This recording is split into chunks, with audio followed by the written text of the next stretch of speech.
गुज़श्ता किस्त के इख्तिताम पे आपने देखा कि गेकली तूतकिन को उठाकर एक गार में ले गया था, जबकि नौयान पीछा करते करते उस जगह के करीब पहुंच गया। इस किस्त के आगाज में नौयान और अलू बिलगे इस गार के ऐन सामने पहुंच जाते हैं। अंदर इब्नुल अरबी और दरवेश अल्लाह का जिक्र करने में मसरूफ होते हैं, जबकि केकली बाहर जंगल में गया होता है। इतने में अलू बिलगे नौयान से कहता है कि ये गार बहुत खतरनाक लग रही है, आप अंदर मत जाना। नौयान गार के अंदर जाने के लिए एक कदम आगे बढ़ाता है। गार के बाहर गेकली दोनों के सामने भागता है। उन दोनों का ध्यान गेकली की जानिब चला जाता है। नौयान और अलू बिलगे केकली को देखकर उसे पकड़ने के लिए पीछे भागते हैं। गार के अंदर तूतकीन अपनी आंख खोलता है और कहता है कि मैं कहाँ हूँ। इब्नुल अरबी कहते हैं हम सफर में हैं, इंशाअल्लाह दिलों को खोलने जा रहे हैं। दूसरी तरफ कबीले में जिरगा शुरू होने वाला होता है। जिरगे की सरबराही गोनस्तिकन करता है, क्योंकि फैसला गोनस्तिकन ने ही सुनाना होता है। इतने में अर्तुल को जिरगे की तरफ लेकर आ रहे होते हैं। ददुर्गा कबीले के लोग अर्तुल को कातिल और गद्दार कहकर ऊंची आवाज में नारे लगा रहे होते हैं। अर्तुल जिरगे वाले खैमे के पास जाता है, जहां हाइमा खातून खड़ी होती हैं। अर्तुल हाइमा खातून को सलाम करता है, फिर जिरगे वाले खैमे में पहुंच जाता है। जिरगे वाले खैमे के बाहर दुमरल अर्तुल के साथियों को छुपा कर ले आता है। सलजान अर्तुल के साथियों के पास खड़ी हो जाती है। अर्तुल जिरगे में गोनस्तिकन के बिल्कुल सामने बैठ जाता है। एक सिपाही आकर अर्तुल के सर से टोपी उतार लेता है। फिर जिरगे की कार्रवाई शुरू हो जाती है। गोनस्तिकन कहता है हम सलमान शाह के बेटे अर्तुल का मुकदमा शुरू कर रहे हैं। अर्तुल ने सल्जोक कमांडर अर्तुकुश ददुर्गा के सिपाहियों का कमांडर तूतकीन और अहम सिपाही कोचाबाश को कत्ल किया है। गोनस्तिकन अर्तुल से कहता है तुम बताओ कि उन तीनों का क्या कसूर था और तुमने उन्हें क्यों मारा। तुमने अपनी सफाई में जो कुछ कहना है कह सकते हो, हम इस्लामी लिहाज से वजह जान कर ही फैसला करेंगे। अर्तुल बोलना शुरू होता है और बताता है आप जान लें कि मैं अपनी मर्जी से कबीले में आया था, वरना कोई भी मुझे पकड़ ना पाता, और मैं इसलिए यहाँ पर आया था कि हमारे कबीले के बड़े ये जान लें कि असल गद्दार कौन है। गोनस्तिकन कहता है तुम लफ्जों के साथ खेलना बंद करो और सवाल का सही सही जवाब दो। अर्तुल गोनस्तिकन से कहता है तुम्हारा झूठा इंसाफ ओगोस कबीले के खात्मे के लिए बनाया गया है। अर्तुल की ये बात सुनकर गोनस्तिकन गुस्से में आ जाता है और कहता है अगर तुमने मजीद एक लफ्ज भी मुंह से निकाला तो अभी इस मुकदमे का फैसला तुम्हारे खिलाफ सुना दूंगा। फिर अर्तुल जिरगे के लोगों से मुखातिब होकर बताता है कि जब से मैंने तलवार पकड़ी है मैंने किसी मासूम का खून नहीं बहाया और ना ही नाहक किसी को कत्ल किया है। मैंने हमेशा जुल्म के खिलाफ अपनी तलवार उठाई है। अर्तुल ने मजीद कहा कि जब भी जालिम सांस लेना बंद कर देता है तो हजारों मजलूम खुश और आबाद हो जाते हैं। ये सब जानते हुए मैं कैसे कमांडर अर्तुकुश और तूतकीन को मार सकता हूँ। हाँ, कोचाबाश को मैंने मारा है क्योंकि वो एक गद्दार था। कुरकुत सरदार गुस्से से बोलता है क्या गद्दार को मारना तुम्हारी जिम्मेदारी है। अर्तुल कहता है अगर आप अपनी आंखें बंद करके एक गद्दार को पालते रहेंगे तो फिर बिल्कुल ये मेरी जिम्मेदारी है कि मैं उसे जहन्नुम वासिल कर दूं। गोनस्तिकन अर्तुल से कहता है क्या तुम्हारे पास कोचाबाश की गद्दारी का सबूत है। अर्तुल कहता है मैं इतने अरसे से जालिमों और गद्दारों से लड़ रहा हूँ, इसलिए गद्दार की फितरत क्या होती है ये मैं खूब जानता हूँ। कोचाबाश ने सल्जोक कमांडर अर्तुकुश की जासूसी की और नौयान तक खबर पहुँचाई। कोचाबाश ने ही तूतकीन को फंसाया था। नौयान जैसे जालिम शख्स ने कोचाबाश को जिंदा क्यों छोड़ा, सिर्फ इसलिए मुझे वो कातिल साबित करना चाहता था ताकि दोनों कबीलों के लोग एक दूसरे के खिलाफ हो जाएं। कोचाबाश के अलावा एक गद्दार और भी है और वो मेरे साथ बैठा शख्स कारापेक। नौयान जब मेरे हाथ में कील ठोक रहा था ये शख्स भी मौजूद था, मुझे देखकर हंस रहा था। इस बात पर जिरगे में मौजूद सभी लोग चौंक जाते हैं। कारापेक गुस्से में आ जाता है और कहता है ये झूठ बोल रहा है और अपने कत्ल के जुर्म से बचने की कोशिश कर रहा है। कारापेक एक गवाह पेश करने को कहता है। गोनस्तिकन कहता है गवाह पेश करो।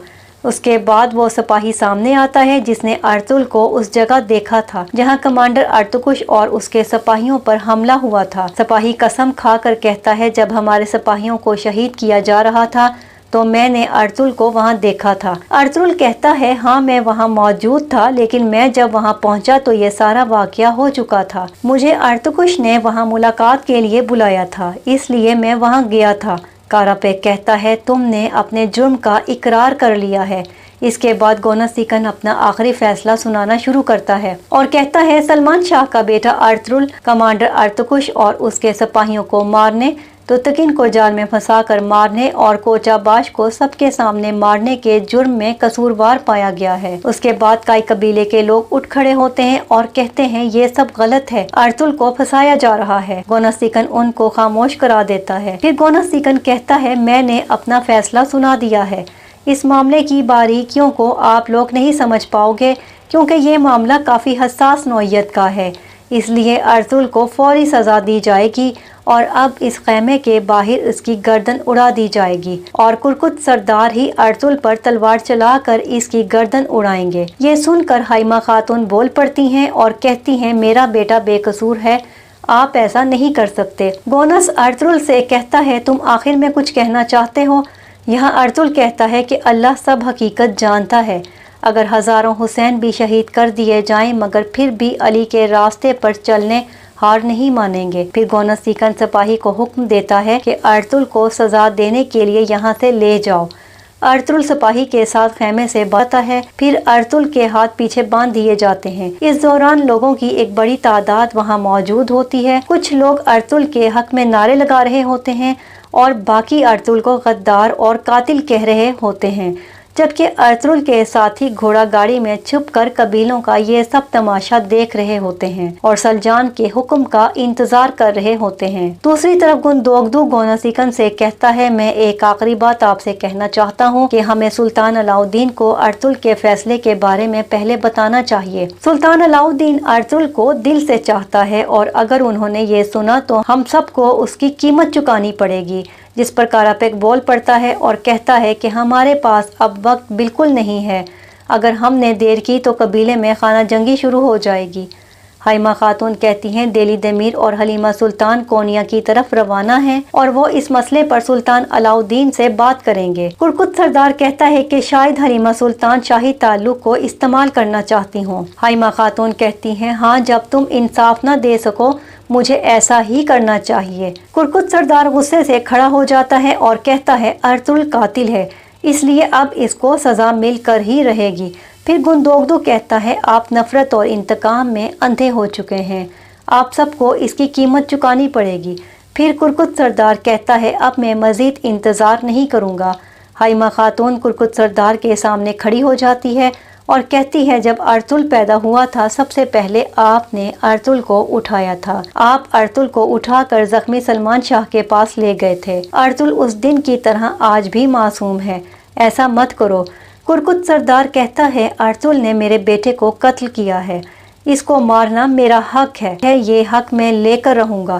کرکت سردار یہ کہہ کر باہر نکل جاتا ہے اور تیزی سے چل کر ارطغرل کے پاس کھڑا ہو جاتا ہے۔ ارطغرل کرکت سردار سے کہتا ہے آپ غلطی کر رہے ہیں ماموں۔ کرکت سردار ارطغرل سے کہتا ہے خاموش ہو جاؤ، اگر تمہارے اندر کچھ ایمان باقی ہے تو کلمہ شہادت پڑھ لو۔ ارطغرل کلمہ شہادت پڑھنا شروع کر دیتا ہے۔ خیمے کے اندر ہائمہ خاتون گندوگدو سے کہتی ہے جاؤ اور ارطغرل کو بچا لو۔ گندوگدو کہتا ہے ہاں اب مجھے یہی کرنا ہوگا۔ جیسے ہی گندوگدو باہر کی طرف بڑھتا ہے دو سپاہی گندوگدو کی گردن پر تلوار رکھ دیتے ہیں اور ایک سپاہی ہائمہ خاتون کی گردن پر تلوار رکھ دیتا ہے، اس طرح وہ دونوں بے بس ہو جاتے ہیں۔ دوسری طرف کارابیک ایک تلوار کرکت سردار کی طرف بڑھاتا ہے، کرکت سردار تلوار نکالتا ہے اور ہوا میں بلند کرتا ہے۔ عین اس وقت سلجان ارطغرل کے ساتھیوں کو کہتی ہے کہ جاؤ اور ارطغرل کو بچا لو، جس کے بعد وہ فوراً چھلانگیں مارتے ہوئے گھوڑا گاڑی سے باہر آ جاتے ہیں۔ پھر سلجان دمرل کو آواز دیتی ہے، دمرل بھی اپنے ساتھیوں سمیت حملہ کر دیتا ہے۔ تھوڑی دیر میں ہی ارطغرل کے ساتھی نقشہ تبدیل کر دیتے ہیں اور درگا کے سب سپاہیوں کو اپنے قابو میں کر لیتے ہیں۔ ترگت کاراپیک کو پکڑ لیتا ہے اور بامسی کرکت سردار کو، جبکہ کائی قبیلے کے باقی سپاہی درگا قبیلے کے لوگوں کو اپنے کنٹرول میں لے لیتے ہیں۔ اور یوں سیزن 2 کی قسط نمبر 42 کا اختتام ہو جاتا ہے۔ ناظرین، ارطغرل ڈرامے کی ہر قسط کا اردو میں احوال جاننے کے لیے ہمارے چینل شوبیز کو سبسکرائب کیجیے۔ ویڈیو پسند آئے تو لائک کر کے اپنے پیاروں کے ساتھ ضرور شیئر کیجیے۔ آج کی قسط کیسی لگی کامنٹ میں ضرور بتائیے گا۔